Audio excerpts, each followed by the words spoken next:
Hi everyone, Tone here, Big Gigantos.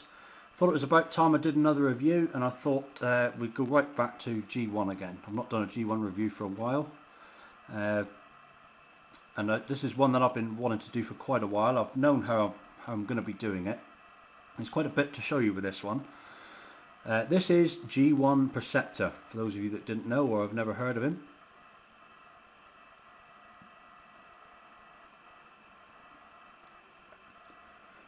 He was introduced in Series 2 of the original show and lasted right through that. He was one of the main characters in the 1986 animated film, and he lasted right through until pretty much most of Season 3. So he was quite a popular character. Obviously, more to the point is Hasbro obviously wanted to sell loads and loads of this toy, hence why he was put into the cartoon. Now, at first glance looking at him, you think, well, there's nothing too unique really. And when I do my G1 reviews, I normally always start with them in their alt modes. But this guy's alt mode is where his playability is really. So I thought I'd start with him in his bot mode, take him to his alt mode and show you all the bits to do with that. Because basically the robot is quite basic, okay? The arms will do 360 all the way around. He's got some articulation at the elbow there. The legs will go out sideways, and there is some bend at the knee there, okay? Which isn't bad for a G1. The legs will not go forward, unfortunately, but that's the nature of the beast, as they say. Okay, now he comes with these weapons, and oh, that's come out there. That's it.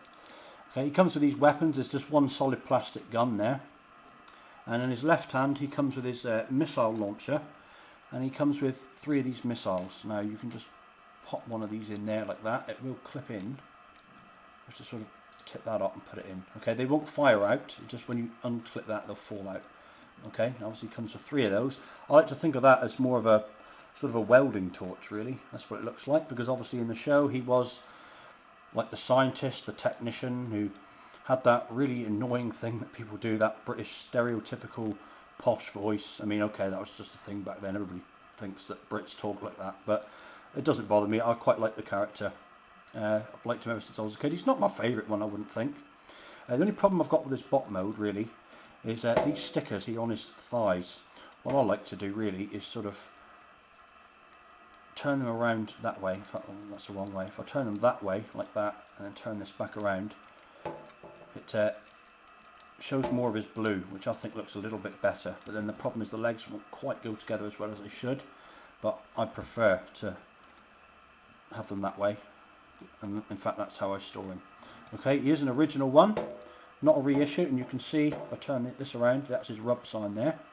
Okay, but I'll start with him as he was intended for the purposes of the review before I get to transforming him, which I'm going to do now. So let's just take rid of his weaponry. Okay, so like I say, apart from this bit up here on his shoulder, he's a pretty ordinary bot really. Okay, so to transform him, just straighten out the arms. Okay, let's put them up there like that. Just press in the fists, and you can see there are tabs on the side there with which you use to get them out. Okay, and what we're going to do is turn them all the way up like that. Okay, obviously I can't do this side yet, I'm getting ahead of myself. First of all, let's put his head down. Now all you need to do is press it like that, and you can see there's this little cog on the back here that when you pull it down, his head comes back up. It's quite a nice little feature there. Alright, let's get this bit and pull it up over his head, and this is quite stiff, which is a good thing because it means that will stay there. Okay, now we can take up the arms and push them in like that, and you can see that black piece of the shoulder comes away there. So if I open this one up, okay, you can see there's a gap there, and that allows for this to fit over the body section like that. Just put those in. Okay, so that's the top half done. Now we come to the legs and just open them out to the side like that. Okay, turn them until you can see that joint appear like that. Pull forward 90 degrees, twist this round and turn the foot forward, and we'll do the same again on this side. Right, spin that round, put the foot down like that. Okay, now we can set him down. Let's adjust the camera. Okay, now then, just got to tidy him up a little bit because he's not quite there. Let's just straighten all this out. Okay. Now what's left to do is, you can see on his front here, he's got this little bit, there's a little hook on it. You just sort of grab hold of that, pull it forward like that. It's kind of like a mirror thing on there, but obviously it's really plastic. Then take this chest piece, pull it forward, set it down there, and then all that's left to do is take this, turn it down, and you can see there's his alt form, and he is a microscope.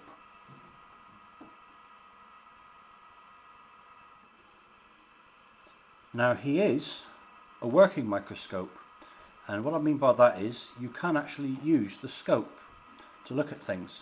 And you see this little dial on the front here. What I'm going to do is I'm going to turn that like that, and you can see the lens comes out at the bottom. Now for a 20-year-old toy, the fact that this still works as well as it does is quite something, I think. So to turn it back, you kind of need to sort of help it on its way a little bit, because the mechanism isn't as strong as it once was, but turning it that way to bring it out is fine. Okay, but you can turn it, it does need a little bit of help going back. Okay, now I'm going to demonstrate the lens to you in a minute, but before I do that, what I'm going to show you is he has a third alt mode, which isn't a very good alt mode, but this was once, before it was a Hasbro transformer, it was part of the micro change range, and this was model number 20. Now he does have a third alt mode, like I said, sort of an attack mode. Now you'll notice here on the inside of this bit, there's like tank treads. Okay, and all we need to do with this is, the first thing, we've got to take off these silver things on his arms, which I don't really like doing. They're quite tight, but if you twist them, they will come off. Come on, fella, there you go. Right, now then, what we need to do is we need to turn these right the way around like that, so that these tank treads appear on the outside, and push them right down like that. Okay, and we'll do the same over here.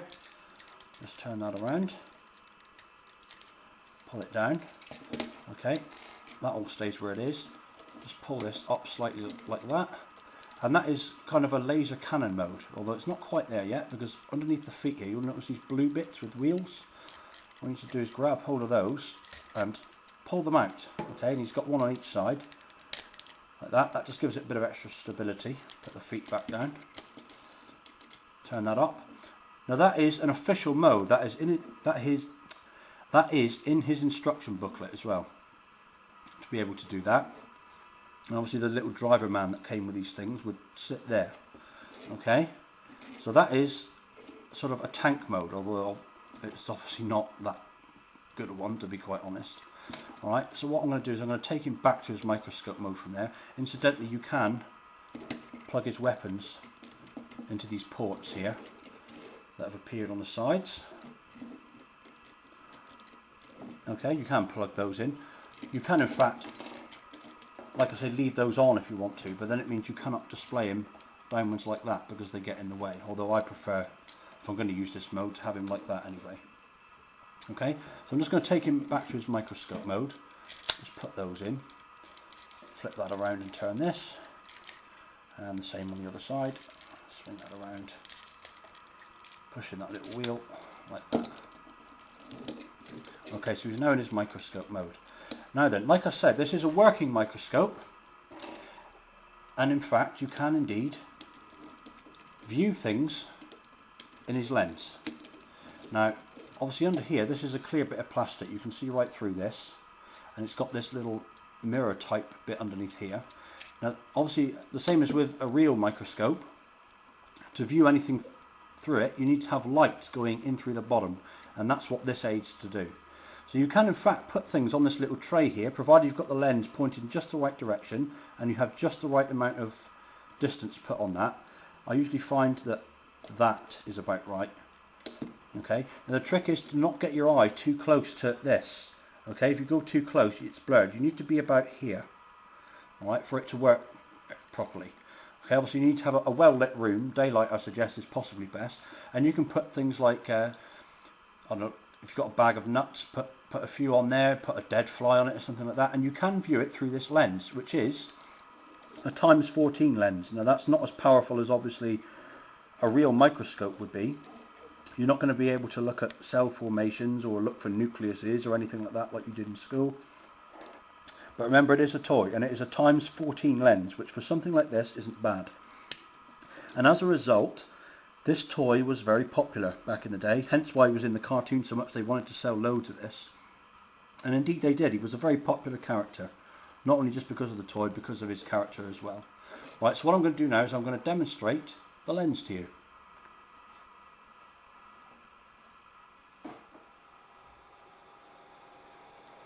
Right, so what I thought we'd do is we'll, since we're doing Perceptor, we'll have a look at his Wikipedia page, because the only way this lens is going to work is with light on the other side of it, okay? So I thought a computer screen would probably be the best way to sort of demonstrate this. Now, I've got to get this right. I've had sort of a few practice shots at this. Now, as I said, the trick is not to get too close to the lens. And it's looking like, let's see, if I get too close, it gets too small. So if I come out at just the right distance, you should be able to, oh, see, I nearly had it then. This is quite tricky to get it, and I think that's about as good as I'm going to go. So if we start to look at his head, if I take it up here, incidentally, have the lens about that far out. Don't want it all the way in, but don't stick it too far out. This is about the best distance I'll find. Okay, and we just put it right up by his head. It's going to come up upside down in this lens, but there you can see his head. There he is. Okay, so you can see it's quite clear once you get the sort of distance between your eye and the lens exactly right. You can make out all the little pixels on the screen there. Yeah, so that's a little bit better. You've got to kind of get the right distance on it, which is difficult to do this on camera. Let's try that. There we go. Okay, there you go. You can see his head there. Obviously it's upside down, because what normally when you look through the microscope you look for it that way. Okay, in fact what I think I might do, if I turn the camera upside down, see if we can get it working like that. Now come here, where is it? Again, it's judging this distance just right. It's very, very difficult to do.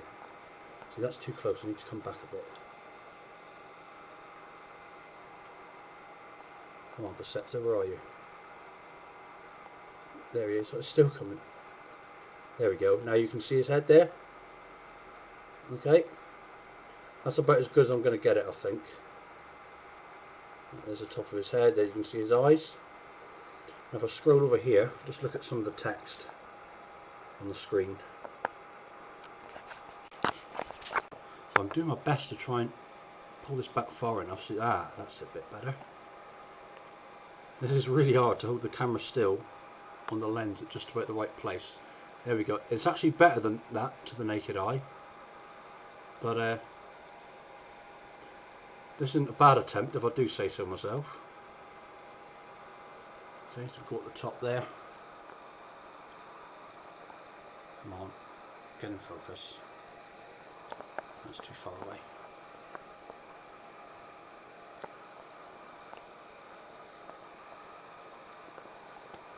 There we go, I'm too close. Now, I don't think I'm going to be able to do it much better than that. There we go. That's it. Let's spell his name. Perceptor. G1. Let's finish off with that. There he is again. Again, through the naked eye you can get this to look a bit better than what I can do it, but that's just to show you that the lens does indeed work if you get the distance just right and your distance with the eye from the top of the lens. So that's his microscope in working order.